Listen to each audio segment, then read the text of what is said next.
Assalamu alaikum children. Today we are doing the chapter 4 in your literature book Mill on the Floss. We completed chapter 3, so we will be moving on to chapter 4 today. So in chapter 4 we are going to talk about some of the new characters, right? Maggie and Tom's new uncles and aunts. Okay?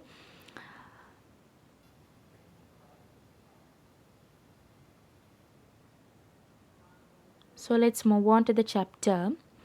Enter the uncles and aunts. It was Easter week and the Tullivers were having a family party.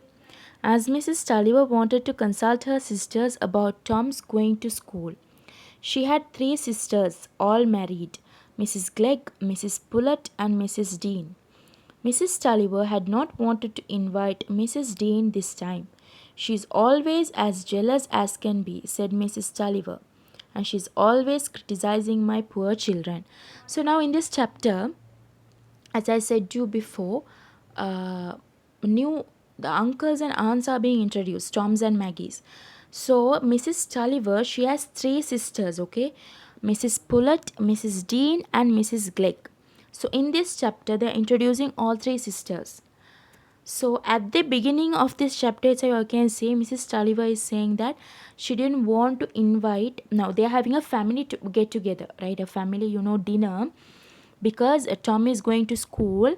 So Mrs. Tulliver wanted to ask some advice from her sisters about Tom's, school, going to school thing. That a decision, right? She wanted to ask some advice from her sisters. That's why she has planned this family dinner. So for this family dinner, she did not want to invite her sister Mrs. Dean. The reason is because Mrs. Dean, always used to criticize her children, that is Maggie and Tom. So Mrs. Tulliver did not like that. Criticize mean, point out the mistakes, finding out mistakes. That is what you call criticizing, finding out mistakes and pointing it out to you. So Mr. Tulliver is saying, "Yes, yes, I know," said Mr. Tulliver, "but ask her to come. I hardly ever have a chance to talk with Dean nowadays. We haven't seen him for 6 months. What does it matter what she says? Our children are as good as her Lucy any day." So Mr. Tulliver is saying, no, you want to invite Mr. and Mrs. Dean because he wants to talk to Mr. Dean, that is Mrs. Tulliver's brother-in-law, right, sister's husband. So he's saying, you don't it doesn't matter what she says, you don't want to bother about what she says. We don't He's saying he doesn't differentiate between Lucy and his children, right? And so they had all been invited, the Gleggs, the Pullets, and the Deans. The Gleggs were the first to arrive. Mrs. Tulliver and her sisters were certainly a handsome family, and Mrs. Glegg was not the least handsome of the sisters. As she sat in Mrs. Tulliver's armchair, no one could have denied that for a woman of 50 she had a very pretty face and figure. But Tom and Maggie didn't think so at all. Their Aunt Glegg was always criticizing. She hadn't a good word to say about anyone, and the children were blinded to her physical charms by the sourness of her facial expression. Today she seemed in a particularly bad humor, and it did not seem a very cheerful prospect for the day. Now, similar to Mrs. Dean, another one of her sisters, Mrs. Cleggozo, was worse than her. She also used to criticize Tom and Maggie always. So that day also for the family dinner, Mrs. Clegg, Mr. and Mrs. Clegg were the first one to arrive, right? She was like, the out of the four sisters, right? She was the most pretty and the beautiful one. Even though she was beautiful, right? People got attracted to her, also some people, because of her physical beauty and charms. But the children, that is especially Tom and Maggie, did not like her. That means almost like hated her. Even though she had that physical beauty, inside she wouldn't talk to those children kindly. She would always, scold them, find faults with both of them. So they hated their aunt Glegg. Okay, so that day also, during the family dinner also, she seemed no me not cheerful. That means she would be starting her criticize at the moment, right? She would be, because she's not at a cheerful moment now, right? Mrs. Glegg. Fortunately, before she could say very much, there was the sound of carriage wheels outside, and Mrs. Tulliver hurried out of the room to welcome her sister Pullet. She took her upstairs at once to remove her bonnet and cloak. Mrs. Tulliver liked going upstairs with her sister Mrs. Pullet and looking thoroughly at her bonnet and discussing clothes in general. Mrs. Glegg despised this sisterly weakness.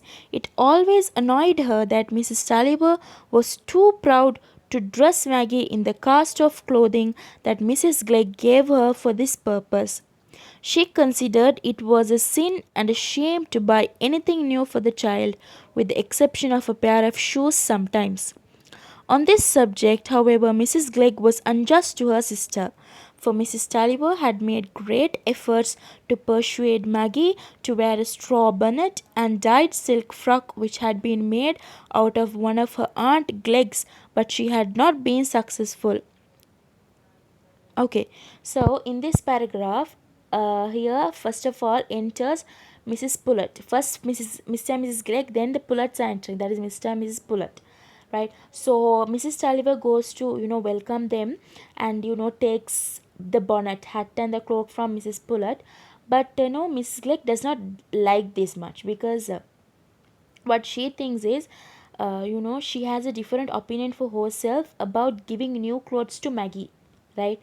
That is, she always, Mrs. Glegg, Maggie's aunt Glegg, used to give out her clothes. She used to stitch some clothes from her own, Mrs. Glegg's own cloth, and used to give it to Maggie, right? Because she thought that Maggie did not deserve any kind of new clothes or new shoes, right? So all the hats used to give, but even though Mrs. Tulliver persuaded Maggie to wear those things, what Maggie did was she always finds a way to ruin the dresses Mrs. Glegg, Aunt Glegg gives her, right?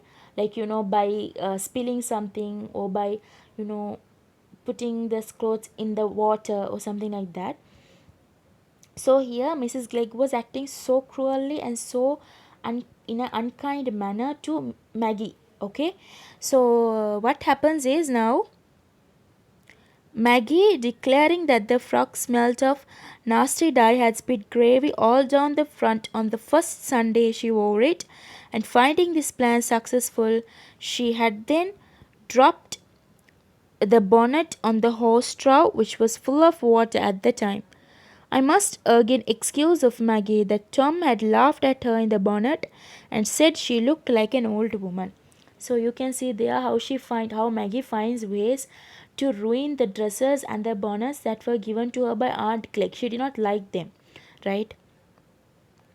Aunt Pullet too made presents of clothes, but they were always pretty enough to please Maggie as well as her mother. Of all her sisters, Mrs. Tulliver certainly preferred her sister Pullet. Maggie and Tom too quite liked their Aunt Pullet, chiefly because she was not their Aunt Glegg. On her side, Mrs. Pullet thought it was a pity that the Tulliver children weren't as good and pretty as Sister Dean's child, Lucy, but she was determined not to favour Lucy on that account. Nevertheless, it was really quite extraordinary that Mrs. Dean, the thinnest and the darkest of the four sisters, should have had this child who might have been mistaken for Mrs. Tulliver's any day. And Maggie always looked twice as dark as usual when she was by the side of Lucy. So here now they're talking about Aunt Pullet. Aunt Pullet is different to Aunt Glegg and Aunt Dean, right? Mrs. Glegg and Mrs. Dean. And Mrs. Tulliver liked Pullet very much. Even Aunt Pullet gave Maggie dresses, but it was nice and beautiful, right? And also Maggie and Tom both liked Aunt Pullet compared to Mrs. Aunt Dean and Aunt Glegg. Okay. Miss this Pullard, she knew that Maggie and Tom were not, very good looking, especially Maggie, compared to her cousin Lucy, that is Mrs. Dean's daughter Lucy. And she's saying it. She felt sorry for Maggie also because she was not that beautiful like Lucy, and she had a good habit that she never favored Lucy because of her looks. Because she was beautiful, she never favored Lucy. Okay, and she also thought that if Maggie and Lucy were compared or stayed together, if they stayed together, they were both so different. It was like, comparing a night and a day. Two totally different personalities and characters, Lucy and Maggie. She did today when she and Tom came in from the garden to greet their cousin. Maggie had thrown her bonnet off very carelessly and coming in with her hair untidy as well as out of curl, rushed at once to Lucy who was standing by her mother's side. It was like the contrast between a rough, dark, overgrown puppy and a white kitten.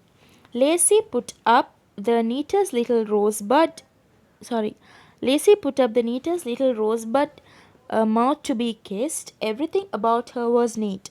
Her little round neck with the row of coral beads, her little straight nose, her little clear eyebrows, rather darker than her curls to match her hazel eyes, which looked up with shy pleasure at Maggie, who was nearly a head taller, though scarcely a year older. So now Maggie and Tom comes into the scene, and they see Lucy. Right, the Deans are coming. Deans have entered the house. Mr. and Mrs. Dean and Lucy. So now Maggie and Tom is also entering the house through the garden, and they see Lucy. So Maggie throws off her bonnet, the hat she was wearing, and she goes and hugs Lucy. So now here the difference, the contrast between Lucy and Maggie can be seen, right? Like day and night. While Lucy had this dark skin, the hair was not curled and black eyes. Lucy was a girl who was, a quiet one, a pretty quiet girl with, like, blonde hair, that golden hair, stuff like that. And she had hazel eyes, light brown eyes, and she also, her hair were curled, and she wore a beads necklace also in her head. So totally opposite compared to Maggie, right? So here Maggie and Lucy is contrasted, and they have metaphored it. That means given it, like, the difference. It is like similar to a puppy and a white kitten. A rough dark puppy and a white kitten was staying close by. It was like that, the difference, right? So we'll continue this lesson the next day. Thank you, children.